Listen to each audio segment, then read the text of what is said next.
ಮಾಡ್ತಾ ಇರೋದು ನೋಡ್ಬಿಟ್ಟು ಒಂದು ಡಿಸೈಡ್ ಮಾಡಿದ್ವಿ, ನಾವೊಂದು ಹೊಸ ಪ್ರಯತ್ನ ಪಡೋಣ.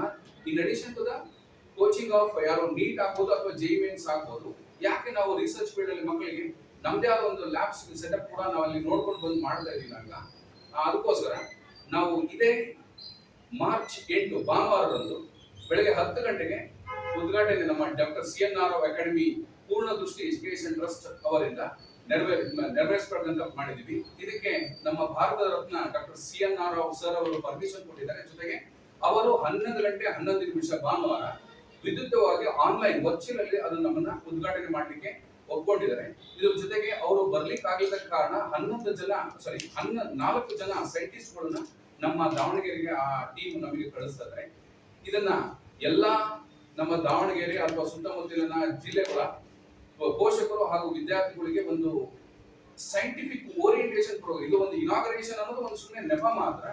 ಆ ಸೈಂಟಿಸ್ಟ್ ಬಂದ್ಬಿಟ್ಟು ನಮ್ಮ ಪೇರೆಂಟ್ಸ್ಗಳಿಗೆ ಹಾಗೂ ವಿದ್ಯಾರ್ಥಿಗಳಿಗೆ ಇದ್ರ ಬಗ್ಗೆ ಅಂದ್ರೆ ರಿಸರ್ಚ್ ಫೀಲ್ಡ್ ಬಗ್ಗೆ ಅವರು ತಮ್ಮ ಮಾಹಿತಿಯನ್ನು ನೀಡ್ತಾ ಇರ್ತಾರಂತ ನಾನು ನಮ್ಮ ಅಕಾಡೆಮಿ ಪರವಾಗಿ ನಾವು ತಮ್ಮಲ್ಲಿ ಕೇಳ್ಕೊಳ್ತೀವಿ. ಅಂತಂದ್ರೆ ನಾವು ಸಬ್ಜೆಕ್ಟ್ ವೈಸ್ ಮಾಡ್ತೀವಿ ಸರ್, ಯಾಕಂದ್ರೆ ನಮಗೆ ಒಂದು ಫಿಕ್ಸ್ ಇಲ್ಲ.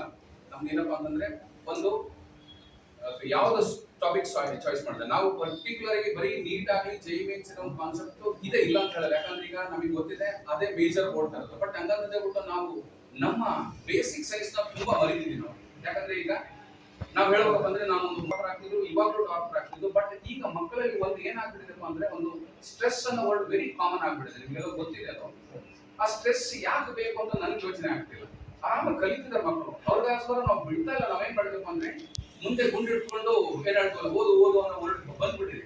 ಅದಕ್ಕೋಸ್ಕರ ಯಾಕೆ ಅದನ್ನ ನಾವು ಬೇರೆ ತರದಲ್ಲಿ ಮಕ್ಕಳಲ್ಲಿ ಡೈವರ್ಟ್ ಮಾಡಬಾರ್ದು. ಇದು ಎಲ್ಲಿ ಶುರು ಆಗುತ್ತಪ್ಪ ಅಂತಂದ್ರೆ ಆಕ್ಚುಲಿ ಸ್ಕೂಲ್ ಲೆವೆಲ್ ಅಲ್ಲೇ ಶುರು ಮಾಡ್ಬೇಕು. ಆಕ್ಚುಲಿ ಅದು ಮುಂದೆ ನಮ್ದು ಇನ್ನೊಂದು ಪ್ರಯತ್ನ ಇದೆ ನಮ್ಗೆ. ಯಾಕಂದ್ರೆ ನಮ್ಮಲ್ಲಿ ಸೇರ್ಕೊಂಡಿರೋ ಟೀಮ್ ಮೆಂಬರ್ಸ್ ಏನಿರುತ್ತೆ ಅವರು ಕೂಡ ಎಲ್ಲ ಸ್ಕೂಲ್ ಬ್ಯಾಕ್ ಗ್ರೌಂಡ್ ಇದ್ದಾರೆ. ಅದಕ್ಕೋಸ್ಕರ ಆ ಪ್ರಯತ್ನಕ್ಕಿಂತ ಮುಂಚೆ ನಮಗೆ ಫಸ್ಟ್ ಫೋಕಸ್ ಮಾಡ್ಬೇಕಾಗಿರೋದು ನಾವೀಗ PUC ಲೆವೆಲ್ ಒಳಗೆ ಆ ಮಕ್ಕಳಿಗೆ ಆ ಸೈಂಟಿಫಿಕ್ ಲ್ಯಾಬೊರೇಟರಿ ಬಗ್ಗೆ ರಿಸರ್ಚ್ ಬಗ್ಗೆ ಒಂದು